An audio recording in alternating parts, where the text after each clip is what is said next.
এই পৃথিবীতে সব নবীদের মধ্যে থেকে মুসা আলাইহিস সালামের মেজাজ ছিল খুব গরম। উনি রেগে গেলে, এই মিয়া সেটটা গেলে, মাথার চুলগুলা টুপি পাগড়ি ভেদ করে উপর দিয়ে এরকম খাড়া হয়ে দাঁড়ায় যেত।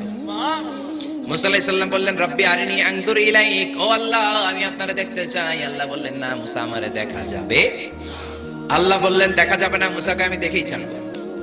আল্লাহ বলল, না না। আল্লাহ বলে নো, মুসা বলে ইয়েস। আল্লাহ বলে নো, মুসা বলে ইয়েস। আল্লাহ কি বলে? মুসা কি বলে?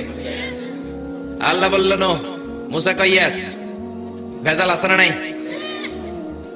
আল্লাহ বললেন, মুসা তিনবার নো বললাম, তুমি তিনবার ইয়েস বললা, তুমি তো ভেজাল লাগাই দিলা মুসা। মুসা আলাইহিস সালাম বললেন, ভেজাল টেজাল বুঝি না, আপনারে আমি দেখাই সারুম। কারণ মুসা আলাইহিস সালাম আল্লাহর আওয়াজ শুনতেন। আপনি কি আল্লাহর আওয়াজ শুনেন? তো আপনার দেখার বাসনা কেমন আর মুসা আলাইহিস সালামের দেখার বাসনা কেমন তো একরকম নয়। উনি তো আল্লাহর আওয়াজটা শুনতেন। ওয়া কাল্লামাল্লাহু মুসা তাকলিমা, without any media, without any via, Allah সরাসরি মুসার সাথে কথা বলতেন। জোরে করে আল্লাহু আকবার। উনি প্রতিদিন আল্লাহর সাউন্ডটা শুনেন। আল্লাহর সাউন্ড এত সুন্দর, না জানি আল্লাহ দেখতে কত সুন্দর। এই চিন্তা মুসা আলাইহিস সালামের মধ্যে আছে না নাই? এজন্য মুসা আলাইহিস সালাম তিনবার বললেন ইয়েস ইয়েস ইয়েস। আল্লাহ আমি দেখেই ছাড়বো। আল্লাহ কয় নো নো নো। বেজার লাগছে না? আল্লাহ বললেন, মুসা কোন নবী এমন আবদার করে নাই, তুমি কেন করলা? মুসা কয়, আমি এমনই করি, আমি আমার যেটা মনে চাই ওইটা আমি আদায় কইরা সারি। সুবহানাল্লাহ কইবেন না? আল্লাহ বললেন, ঠিক আছে, ফাইন ইস্তাকাররা মাকানাহু ফাসাউফা তারানি, তোমার দিকে নূরের তাজাল্লি দিলে তোমার তো খুঁজে পাওয়া যাবে না রে মুসা। আমি আমার নূরের তাজাল্লিটা আরব বিশ্বের সব চাইতে উঁচু পাহাড় তুর পাহাড়ের উপরে দেব। আমার নূরের ফোকাস আমি তুর পাহাড়ের উপরে দেব। ফাইন ইস্তাকাররা মাকানাহু ফাসাউফা তারানি, তুর পাহাড় যদি টিকে থাকতে পারে তুমি কিছু দেখলে দেখবা, আর তুর পাহাড় টিকে থাকতে না পারলে তোমার দেখা সম্ভব না। চিল্লায় বলেন ঠিক না? এই পৃথিবীতে সবচেয়ে বড় পাহাড় এশিয়া মহাদেশে হচ্ছে মাউন্ট এভারেস্ট, ইউরোপের হচ্ছে আলাস্কা পর্বতমালা, আমেরিকাতে হচ্ছে আল্পস পর্বতমালা, আরব বিশ্বের সবচেয়ে বড় পর্বতের নাম হলো তুর পাহাড়ের পর্বতমালা। কোন সুবহানাল্লাহ। এই তুর পাহাড়ের চূড়ায় আমি 2 বার উঠেছি। যে তুর পাহাড়ের কথা আল্লাহ কোরআনে 10 বার বলেছেন। আমার জীবনে এত কষ্ট কখনো হয় নাই যত কষ্ট হয়েছে তুর পাহাড়ে উঠতে। 120 জনের একটা কাফেলা নিয়ে আমি উঠেছিলাম, কাঁধে ব্যাগ। কত কষ্ট যে হয়েছে। পাহাড় কেটে কেটে সরকার রাস্তা বানিয়ে রেখেছে। দিনের বেলা ওঠা যায় না, ওঠা শুরু করতে হবে রাত 12টা-1টায়। উঠতে উঠতে আপনি রাত 4টার দিকে পৌঁছবেন। আবার ফজরের আজান দেয়া মাত্রই নামাজ পড়ে ব্যাক করবেন। You have to return back. ওখানে পৃথিবীর প্রাচীন একটা খ্রিস্টানদের গির্জা আছে, সেন্ট ক্যাথারিনা গির্জা। ওইখানে একটা গাছ আছে, যে গাছের ভেতর থেকে মুসা আলাইহিস সালাম আল্লাহর আলো দেখেছিলেন। ওই গাছটা আজও আছে। খ্রিস্টান, ইহুদি, মুসলমান 3 ধর্মের লোকদের জন্য এটা তীর্থস্থান, সবাই যায়। ওই গাছের গোড়া দিয়ে প্রতি বছর নতুন গাছ গজায়। খ্রিস্টানরা ওইখানে মনের কথা লিখে, গার্লফ্রেন্ডের নাম লিখে দিয়ে আসে কাগজে, যাতে দেশে আসলে গার্লফ্রেন্ডের সাথে বিয়ে হয়ে যায়। ওই গাছে লাগাই দিলে আপনার গাছ কিছু করতে পারবে না। সুতা লাগাইলে সুতা আপনারা কিছু করতে পারবে না। মিয়া করতে পারে একজন, তিনি কে? চূড়ায় উঠলাম ফজরের সময়। এত কষ্ট হয়েছে এই তুর পাহাড়ের চূড়ায় উঠতে, অসম্ভব কষ্ট। বাংলাদেশের পাহাড়গুলো মাটির পাহাড়। আপনি বান্দরবানের চিম্বুক পাহাড়ে যান, আমি উঠেছি চিম্বুকের চূড়ায়, সেনাবাহিনীর মিলিটারি ক্যাম্প আছে ওখানে। 3টার দিকে চমৎকার বাতাস, সমস্যা নাই, কারণ পাথরটা মাটির পাথর, মাটির পাহাড়। পাহাড়টা কিসের পাহাড়? আর আরব বিশ্বের পাহাড়গুলো পাথরের পাহাড়। ওই পাথরের কন্টাকে যদি সানশাইন লাগে, সূর্যের আলো লাগে, 2 ঘন্টার মধ্যে মরুভূমির মতো গরম হয়ে যায়, আর থাকা যায় না। আমরা নেমে আসলাম ফজরের নামাজ পড়ে। আল্লাহ বললেন, মুসা ঠিক আছে, বায়না যখন ধরেছো, আমার নূর দেখতে যাও, তাড়াতাড়ি তুর পাহাড়ের উপরে উঠে যাও। আগামীকাল তুর পাহাড়ের উপরে তুমি এতটার সময় আসবে, আমি আমার নূরের তাজাল্লি তুর পাহাড়ে দিয়ে দেব। যদি তুর পাহাড় টিকতে পারে তুমি দেখবা। মুসা আলাইহিস সালাম তো খুশিতে বাকবাকুম। এতদিন আল্লাহর আওয়াজ শুনতাম, এখন আল্লাহরে দেখবো। নূর দেখা যাবে। পরের দিন ওযু করে গোসল করে সাইয়েদনা মুসা আলাইহিস সালাম দৌড়াতে দৌড়াতে টাইমের আগেই হাজির। টাইমের আগেই যে তুর পাহাড়ের উপরে হাজির। আল্লাহ বললেন, মুসা এত আগে আসলা কেন? মুসা কয়, আমার তো আর সময় না। কোন সুবহানাল্লাহ। আল্লাহ বললেন, আমার সব কাজ টাইমলি হয়। সময় যখন হলো, শেষবারের মতো আল্লাহ মুসা আলাইহিস সালামকে জিজ্ঞেস করলেন, মুসা তুমি কি আসলেই আমার নূর দেখতে চাও কিনা? কারণ খেলাটা সাধারণ কোনো খেলা নয়, এটা বিপিএল এর খেলা নয়, আইপিএল এর নয়, এটা মুসার সাথে বিশ্ব গভর্নমেন্টের খেলা। ঠিক না? খেলার মাঝখানে যে যদি বলে আমি খেলবো না, তাহলে কিন্তু হবে না রে মুসা। আমার নূরের তাজাল্লি আমার আরশের উপর থেকে দুনিয়াতে পড়বে, খেলাটা বড় ডেঞ্জারাস খেলা। ঠিক কি না? মুসা আলাইহিস সালাম বললেন ব্যাপার না, আমি রাজি। সবচেয়ে শক্তিশালী নবী ছিলেন মুসা আলাইহিস সালাম। আল্লাহ বললেন মুসা, আমারে তুমি দেখতে চাও? তুর পাহাড়ের মধ্যে সোজা হয়ে দাঁড়াও। সাইয়েদনা মুসা আলাইহিস সালাম সোজা হয়ে দাঁড়িয়ে রইলেন। মুসা আলাইহিস সালাম শক্ত করে দাঁড়িয়ে রইলেন। আল্লাহ বললেন মুসা, এই খেলাটা সাধারণ খেলা না, তোমার সাথে আমি আল্লাহর খেলা, দেখবা কিনা বলো? মুসা কয় আমি রাজি। মুসা কি কয়? আমি রাজি। আল্লাহ বললেন okay, now I am gonna start the game. আমি এবার গেম শুরু করে দেব মুসা। ডানে বায়ে সামনে পেছনে চতুর্দিকে 12 ফারসাক এরিয়া, 4 ফারসাক এরিয়া, 1 ফারসাকে 4 মাইল, 1 ফারসাকে 3 মাইল, 4 ফারসাকে 12 মাইল। 12 মাইল এরিয়ার মধ্যে যত মশা ছিল, মাছি ছিল, সাপ ছিল, ইঁদুর ছিল, ব্যাঙ ছিল, জিজি পোকা ছিল। আল্লাহ বললেন 12 মাইল এরিয়ার বাইরে চলে যা, পুরো তুর পাহাড়ের এরিয়াটারে ফাঁকা করে দে, খেলা শুরু হবে। সুবহানাল্লাহ পড়ে। মশা, মাছি, জিজি পোকা যত কিছু আছে সব 12 মাইল এরিয়ার বাইরে চলে গেল, সব চলে গিয়েছে। এবার মুসা আলাইহিস সালাম দাঁড়িয়ে রইলেন। আল্লাহ বললেন ও জিব্রাইল, তুমিও 12 মাইল এরিয়ার বাইরে চলে যাও।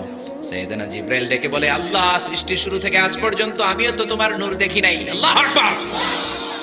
সিদরাতুল মুনতাহার এখানে কান লাগিয়ে তোমার আদেশগুলো শুনি, তোমার অর্ডারগুলো নবীদের কাছে আমি উপর থেকে পৌঁছে দেই। আমিও তো তোমার নূর দেখি নাই। আমার ভাই মুসা নবীর সাথে আমিও যদি একটু নূর দেখতে পারি, সমস্যাটা কোথায়? আল্লাহ বললেন না, সমস্যা আছে, কারণ খেলা তো তোমার সাথে আমার না, খেলা আল্লাহর সাথে। মুসার জোরে কোন ঠিক না? তুমিও 12 মাইল এরিয়ার বাইরে চলে যাও। চলে গেল। এরপরে মুসা আলাইহিস সালাম বললেন, আল্লাহ এবার আমি রেডি। আল্লাহ বলল, আমি তো রেডি না, কারণ তোমার দুই কাঁধের মধ্যে দুইটা ফেরেশতা আছে না নাই? কিরামান কাতিবিনা ইয়ালামুনা মা তাফআলুন। ও কিরামান কাতিবিন, খেলা শেষ হওয়া পর্যন্ত তোরাও একটু চলে যা। কিরামান কাতিবিন নাই। এবার আল্লাহ 12 মাইল এরিয়ার মধ্যে স্পেশাল সিকিউরিটি ফোর্স এঞ্জেল পাঠালেন। ফেরেশতারা চলে আসলো। তারা হাতের সাথে হাত লাগিয়ে, পায়ের সাথে পা লাগিয়ে 12 মাইল এরিয়ার মধ্যে বিশাল সীসা ঢালা প্রাচীর দেয়াল দিয়ে দিল। আল্লাহু আকবার। খেলার মধ্যে বাউন্ডারির দরকার আছে না নাই? বিশাল 12 মাইলের বাউন্ডারি দিয়ে আল্লাহ বললেন, মুসা, শেষবারের মতো জিজ্ঞেস করি, তুমি খেলতে রাজি আছো কিনা? মুসা কয় ব্যাপার না, শক্ত হয়ে দাঁড়িয়ে রইলেন। আল্লাহ বললেন ঠিক আছে। রব্বুল আলামিন এবার 12 মাইল এরিয়াটাকে ঘুটঘুটে অন্ধকার করে দিলেন। এত অন্ধকার, মুসা আলাইহিস সালাম নিজের হাত নিজে দেখে না, নিজের শরীরকে নিজে দেখে না। এত ঘুটঘুটে অন্ধকার, অন্ধকার দেখে আশেপাশে কোনো আওয়াজ নাই। এতক্ষণ মশামাছির বনবন ছিল, ঝিঝি পোকার ঝিঝি শব্দ ছিল, এখন কোনো আওয়াজ নাই। মুসা নবীর অন্তরে এবার ভয় ঢুকাই দিছে কে? এবার একটু নড়ে সরে বসছে, ভয় লেগেছে, কিন্তু ওই যে আল্লাহর নূর দেখবে আকাঙ্ক্ষা, মনোবল এখনো হারায় নাই। আল্লাহ আবারও বললেন, মুসা রেডি আছো কিনা? মুসা কয় কি কয়? ওই যে ব্যাপার না। মুসা আলাইহিস সালাম দাঁড়িয়ে রইলেন। তিনি বললেন ইয়েস, আমি দেখবো। এবার আল্লাহ মুসা আলাইহিস সালামের চোখের পাওয়ার বাড়িয়ে দিলেন। আল্লাহ বললেন, তোমার চোখের জ্যোতি আমি বাড়িয়ে দিলাম। ঊর্ধ্ব জগতের জিনিস এখন তুমি দেখবা, ঊর্ধ্বাকাশের জিনিস দেখবা। উপরের দিকে তাকাও। 12 মাইল এরিয়াকে অন্ধকার দূর করে আলোময় করে দিলেন। এবার সাইয়েদনা মুসা আলাইহিস সালামের চোখে এত পাওয়ার, উপরের দিকে তাকিয়ে সব দেখতে পেলেন। কোন সুবহানাল্লাহ। তাকিয়ে দেখলেন প্রথম আকাশের মহাশূন্য, তারপরে প্রথম আকাশ। আমরা যেটা দেখি এটা কিন্তু প্রথম আকাশ না। আপনি জীবনেও আকাশ দেখেন নাই। আকাশ কি এত কাছে? আপনি যা দেখেন it's a space, open space. প্রথম আকাশের মহাশূন্য, তারপরে প্রথম আকাশ, তারপরে দ্বিতীয় আকাশের মহাশূন্য, তারপরে দ্বিতীয় আকাশ, তারপরে তৃতীয় আকাশের মহাশূন্য, তারপরে তৃতীয় আকাশ। আপনারা সূর্য, চন্দ্র, galaxy, milky way, black hole, Proxima Centauri, Alpha Centauri, Alpha Centauri B, যা দেখেন সব প্রথম আকাশের মহাশূন্যের ভেতরে। চিল্লায় বলেন ঠিক কিনা? মুসা আলাইহিস সালাম তাকিয়ে দেখলেন তারা দেখা যায়। এরপরে প্রথম আকাশ, তারপরে দ্বিতীয় আকাশের মহাশূন্য, তারপরে দ্বিতীয় আকাশ। একটার চেয়ে আরেকটা আকাশ বড়। বলেন ঠিক কিনা? বিশ্বনবী বললেন প্রথম আকাশের চেয়ে দ্বিতীয় আকাশ কত বড়? শোনো শোনো, তোমার হাতের আংটিটা যদি মরুভূমির মাঝখানে তুমি ছেড়ে দাও, মরুভূমির তুলনায় তোমার হাতের আংটি যত ছোট, আল্লাহর দ্বিতীয় আকাশের তুলনায় আল্লাহর প্রথম আকাশ তত ছোট। একটার চেয়ে আরেকটা বড়। তিনি সপ্ত আকাশ দেখতে পেলেন। তারপরে দেখলেন সিদরাতুল মুনতাহা, তারপরে তাকিয়ে দেখলেন বাইতুল মামুর। এটা ফেরেশতাদের কিবলা। জোরে কোন ঠিক কিনা? আমরা কাবা ঘরে মক্কায় যে চারিদিকে তাওয়াফ করি, ফেরেশতারা ঠিক কাবার বরাবর উপরে বাইতুল মামুরের চারদিকে তাওয়াফ করে। একসাথে 70,000 ফেরেশতা করে। একবারে 70,000 ফেরেশতা একবার যদি তাওয়াফ করে, কিয়ামত পর্যন্ত দ্বিতীয়বার কোন ফেরেশতা তাওয়াফের চান্স পাবে না। কোন সুবহানাল্লাহ। কোটি কোটি ফেরেশতা সিরিয়াল দিয়ে তাদের কাজ শেষ করে এখানে তাওয়াফের জন্য লাইন দিয়ে থাকে। চিল্লায় বলেন আল্লাহু আকবার। এরপরে সাইয়েদনা মুসা আলাইহিস সালাম তাকিয়ে দেখলেন বিশাল বড় কোরআনের বাড়ি দেখা যায়। বাল হুয়া কোরআনুম মাজিদ ফি লাওহিন মাহফুজ লাউহে মাহফুজ দেখতে পেলেন, এরপরে তাকিয়ে দেখেন আল্লাহর কুরসি দেখা যায়, তারপরে দেখলেন আল্লাহর আরশ দেখা যায়, তারপরে দেখলেন আল্লাহর 70,000 নূরের পর্দা দেখা যায়। কোন সুবহানাল্লাহ। এবার আল্লাহ নূরের পর্দা থেকে নূরের ফোকাস করবেন। সবচেয়ে ছোট পর্দা হলো প্রথম পর্দাটা। রব্বুল আলামিন বললেন, মুসা তুমি শেষ বারের লাস্ট ডেস্টিনেশনে, শেষ স্টেশনে চলে এসেছো। এবার যদি তুমি আমার নূর দেখতে চাও দেখাবো, তুমি দেখতে না চাইলে খেলা বন্ধ করে দিব। দেখতে চাও কিনা? মুসা বলে, আমি দেখতে চাই। রব্বুল আলামিন মুসার কথা শুনে এবার নূরের পর্দা থেকে নূরের ফোকাস দিবেন। কতটুকু দিবেন? মুফাসসির হয়রান হয়ে গিয়েছেন। ব্যাখ্যায় কি বলবেন? কেউ কেউ বলেছেন মিসলা উন্মুলাতিল খুনসার। এই যে আমরা কানি আঙ্গুল বলি না, এটারে আরবিতে এটার বলে খেনসার, এটার বলে ইবহাম, এটার বলে সাব্বাবা, এটার বলে উস্তা, এটা বিনসার, এটা খেনসার। ইবহাম সাব্বাবা আমরা বলি শাহাদাত আঙ্গুল, আরবিতে বলে সাব্বাবা, এটার বলে উস্তা, এটার বলে বিনসার, এটার বলে খেনসার। মুফাসসিরিন ইকরাম বলেন খেনসার আঙ্গুল পরিমাণ, এই আঙ্গুলের কানি আঙ্গুলের সামনে যতটুকু পরিমাণ, ওই পরিমাণ জায়গা আল্লাহ 70,000 নূরের পর্দা নয়, শুধুমাত্র প্রথম পর্দাটা এতটুকু ফাঁক করেছে। আবার কোন কোন মুফাসসিরিন বলেছেন না না, এত বেশি না। একটা সুইয়ের পেছনে যত ছিদ্র, সুইয়ের ভেতরে সুতা ঢোকানোর জন্য যতটুকু ছিদ্র লাগে, ততটুকু ছিদ্র আল্লাহ আলাদা করে তিনি ফোকাস করেছেন। ফালাম্মা তাজাল্লা রাব্বুহু লিল জাবালি জাআলাহু দাক্কা ওয়া খাররা মূসা সাইকা। রব্বুল আলামিন নূরের তাজাল্লি যখন তুর পাহাড়ের উপর দিলেন, এক সেকেন্ডের জন্য নূরের ফোকাস নয়, এক সেকেন্ড 1000 ভাগ করলে হয় 1 মাইক্রোসেকেন্ড, 1 মাইক্রোসেকেন্ড 1000 ভাগ করলে হয় 1 ন্যানোসেকেন্ড।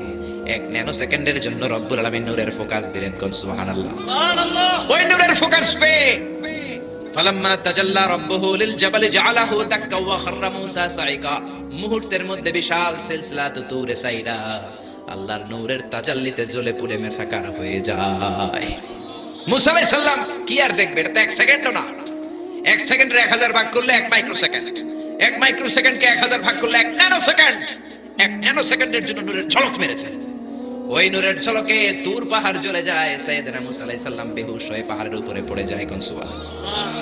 হুশ ফেরার পরে হাত জোর করে আল্লাহর কাছে ক্ষমা চায়, মাবুদ রে, আর জীবনে বায়না ধরবো না, আর জীবনে বলবো না আমি তোমারে দেখতে চাই। জনমের স্বাদ মিটে গেছে, কিছুই দেখতে পারে নাই। এক তাজাল্লিতে বেহুশ হয়ে পড়ে গিয়েছে।